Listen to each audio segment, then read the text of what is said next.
Welcome back to Just Saying. This is our weekly webcast on the Standard Democrat website. Steve McFeeters and I try to join you every week with a person of interest in Sikeston or an issue that we're talking about in Sikeston. Before we get into today, let me ask you, or let me remind you, that we really would like your ideas, your suggestions, your comments, maybe even your criticisms of this webcast. This is for the Sikeston area, and we hope you appreciate it. We hope you enjoy it as much as we do. Today we have a very special guest, a longtime friend of ours, the First District Commissioner on the Scott County Commission, our own Commissioner, Mr. Dennis Ziegenhorn. Dennis, you, Mike. We thank you. We welcome you. Thank you for having me. We have ample amount to talk about today, but let's start off with what are some of the big issues that the county and the county commission is facing right now? Well, Mike, typical government issues like everything else, but I will say, and I'm glad to report, that money is not one of them in the county, no. And which is a very unusual thing for government to say. Extremely so, absolutely. We have money thanks to the voters, and I'd like to think we're spending it wisely, which I've always been proud of in the past. But we have money, have someone and money, and we don't have any needs. You know, that's the thing. There's always wants. Always. We don't have any needs, and that's kind of neat too. Well, I wanted to compliment you and Jamie Berger and Donnie Kiefer. I've been up there to visit with you several times, and in the past, historically, they always talk about the north-south end divide. And I think you guys have done a lot to eliminate that, sincerely, because you're trying to work for the benefit of the whole county, and someone who went to high school in Scott City and married a Sikeston girl. That's right. I love this county, and also the fact that what you and Jamie and Donnie are doing right now, I think, is for the benefit of the whole county, and I want to compliment you. Thank you, Steve. I appreciate that. And I think we do. I think we do now. Give me a chance to move the courthouse to Sikeston. Yeah. But no, seriously, Jamie and Donnie do a great job for the county. I bring up suggestions for Sikeston or for the north end, and we're all in it for the Scott County, which Sikeston is Scott County. Absolutely. And so whatever benefits Scott County benefits Sikeston, Chaffee, Scott City, all of us. But I know you'd like to see more development on the south end of Scott County. You've got Scott City and that Nash Road area, the port, all those things in the central part of the county, and we've got great things here in the south end, but it would be nice to have more commercial and residential development on the south end of Scott County. Well, I mean, that's exactly right. But you know what? It's like in the city, and you get used to it after a while, or you don't get used to it. But, in the city, you don't know when you cross the county line or things like that. So, I've finally looked at it. We don't have a Walmart, and that's a lot of loss of sales tax in Scott County. You don't realize what a Walmart brings into a county.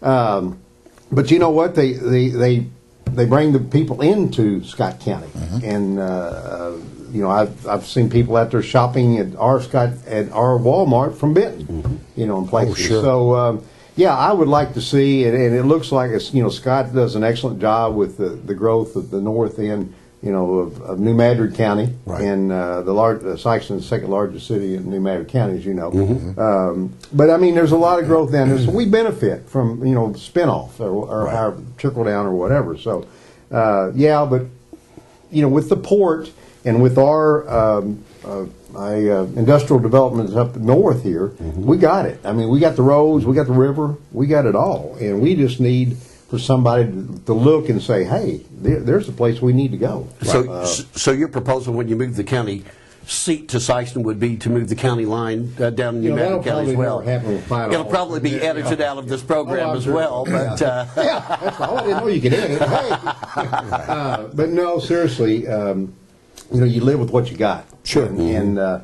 lot of people say a half-cent sales tax in Scott County generates about $1.6 million.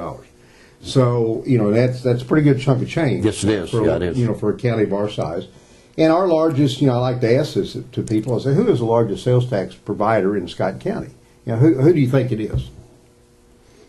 Okay, it's not a question. No pop quiz. I didn't. We only have so much time. Go ahead. Okay. Well, it's Lambert's. Okay, It's Lambert's. Sure. And the nice thing, and I'm being greedily saying this, but the nice thing about Lambert's is that it's not Scott County people paying the tax. That's exactly right. It's definitely what people tell you when they want to sell you a sales tax. Hey, you won't be the one paying. That's right. It's It'll be somebody coming in from right, Kentucky, Tennessee, Arkansas. They'll help pay it. And man, need I say more? In that case, need I say more? it is. Absolutely. Lambert's is the largest sales tax provider in Scott County. And so that generates a lot of money down in this end for sales tax. One thing I'm interested in, Dennis, being a realtor too, you've got some insight on this. But I know you participate as a commissioner with other commissioners from other counties. You're thinking more regional a lot of times in your outlook. But we hear that job training and affordable housing for working people, I've heard it defined, I don't know what the right figure is, but $80,000 to $120,000, $130,000 homes. We need more of those. Do you think so? I do. You know, we've lost that $120,000 home. All of a sudden, we're 200 and better. It seems like, and I mean that's good for a community that people can afford those homes. Sure. But there's also there's a lot of people that need even that second step, as I say. You know, you go from the 40, 60 to 120, and then you go on up. Right. You know, and we do need that price home, and we've always needed that price home. But you know, and a lot of people have tried it. And then next thing you know, they're up to 200. It's just easily. I don't know why it happens, but I think in that mix, we're going to have smaller homes. That's the key. And you often hear from employers that the people that work for us could use that price home. That's what the need is. Yes. Well, you know, you bring people in, show them around. I get the opportunity a lot of times to show people Sikeston. And you know, a lot of times they wonder where those are, obviously. Right. And well, it's interesting. Even around this table, we've talked about affordable housing, but we've had affordable housing defined as $75,000 up to almost $175,000. So it's difficult to kind of get a handle on what we really need right now. But I know, as you know, obviously. There is a need for affordable housing, regardless of how we define it. There is that need there, without a doubt, and you know, throughout the county as well as Sikeston. Sure. Yes. But anyway, we mentioned earlier just a couple of times. We mentioned the Port Authority, which I think is the best kept secret in Scott County. It is. It is a tremendous asset. It has growth potential. It's located on the river, obviously up in the northern part of the county. I don't know that the people in Sikeston necessarily understand or appreciate the true impact that this Port Authority has for our county. But it is an asset. There's no question. There's a lot of industries up there, and it'd be worth people's while to drive up there sometime and drive out the port and see what's going on. Well, and from the regional standpoint, the port at Scott City, New Madrid County Port, you know, next to them, next to the port, ADM, Agrim, CPS, Pioneer, Oroville, they all have happened in the last 5 years. Sure. Not to mention what continually happens in the port up in Scott County.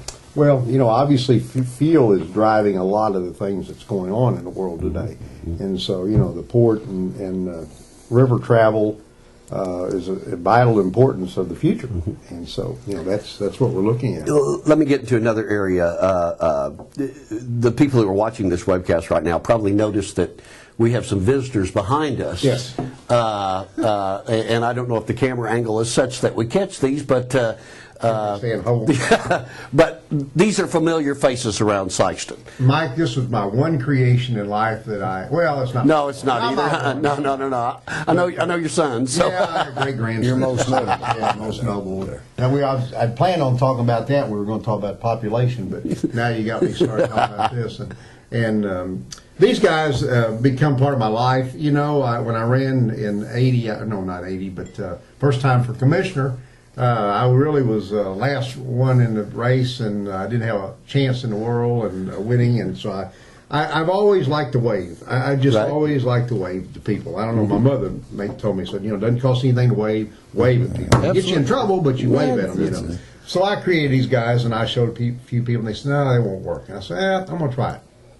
So I created 6 guys, and they won. They literally won the election for me. I mean, they really did. I'm a nice guy, and I'm a good politician, but they won the election. Let's be honest about the thing. Because the little lady went in the polls up there on North Randy, and they said, "You want a Democrat or Republican ballot?" She said, "I want the one the little man's on." I said, "Oh my gosh, what about that?" But anyway, after the election, they have just really people have called and asked, and if you're non for profit, you know, I volunteer as I've had a couple shoulder surgeries from using these guys, but I love putting them out. I mean, for either rodeo or Knights of Columbus or Lions or Rotary or anybody that's not for profit. They have become absolutely the top volunteers in our community. I keep thinking they're going to get the Volunteer of the Year from the chamber. Yeah, but second place. But they come in second every year. Well, that's just that's obvious manipulation or what have you. Yeah. But you know, all kidding aside, it's a tremendous idea that has given back to this community. I mean, we obviously don't have the time to list all of the events that these signs have promoted through the years. Yeah, and they've been in over 300 yards in Sikeston, different places. Is that right? And they've been, as you all know, they've been kidnapped. Oh, absolutely, They've been to parties they shouldn't have gone to, and they've been in a lot of places. But I hope they carry a message to people that, you know, about their church event, about their club event, and because I literally have people have said when I'm serving chili for the Lions Club, they said, "Hey, I saw your man, and it reminded me it was today." And that's exactly what it is. And the best one I ever put up there is Smile. It's it's a weekend, and I like to say Smile if you're in Sikeston. Absolutely, I yes, love indeed. this place, and it's been great to me. Well, you're if you're not the leading cheerleader for our community in our region, well, you gave if me you're not the head cheerleader, you're real close. Yeah. You're real well, close. That's right. You gave me Man of the Year several years ago, and I told you. You said, "Well, what are you going to do now?" I said, "I'm going to try to win it again." Absolutely, absolutely. And I think that's what the quality of the people in this town are unbelievable. Oh yeah, we may have lost population, right, but our quality is unbelievable. Yep.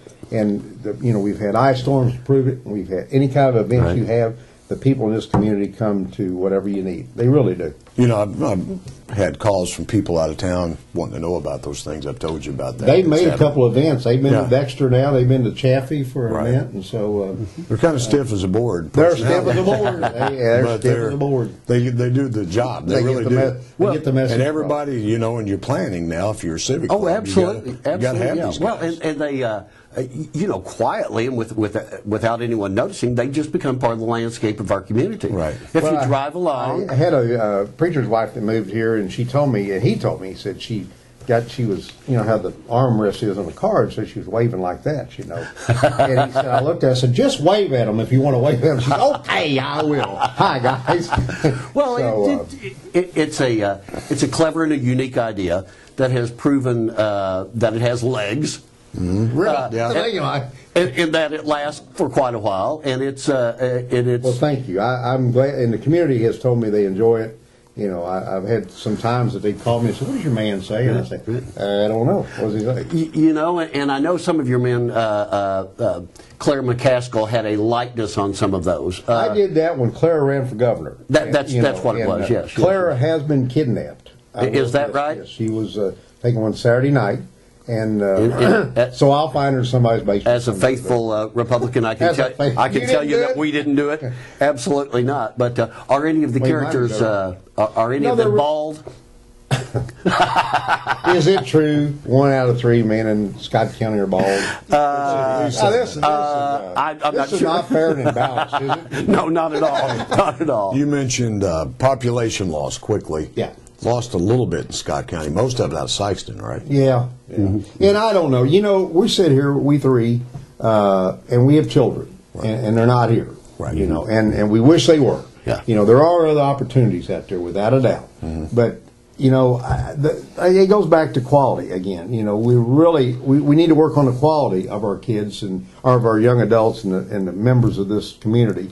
If we're not going to get an overabundance of people. It's kind of like a coach, and if he's just got 5 guys, he's got to make them the best 5 guys. And there may be an opportunity at some point in time for the county, the cities, the chambers, and the county to sit down and look at this issue. I don't know what the right format is. Mike's editorial the other day was exactly right, though. But we need to ask, and I don't want to ask Diaz why he's in Kansas City. Right. I know, because his wife's from Kansas City. Sure. And that happens a lot. Right, sure. To our young kids. It does, yes. But I would like to ask some people, why would you rather live here or here than right here? Because I'll take us as a bedroom community if we have to be. Sure. But we've got the life center, the family life centers here with all the churches. We got it all. You go out there at that complex, fantastic. Yep. We got a lot to be proud of. Keep doing a good job, Dennis, and I mean that sincerely. I know you work hard at it. It's in your heart, and that's what's most important. Well, I'm not leaving, and I love this town, and I love the people in it. And it's reflected every time that we visit with you. Thank you for joining us on the webcast, and we'll see you again next week.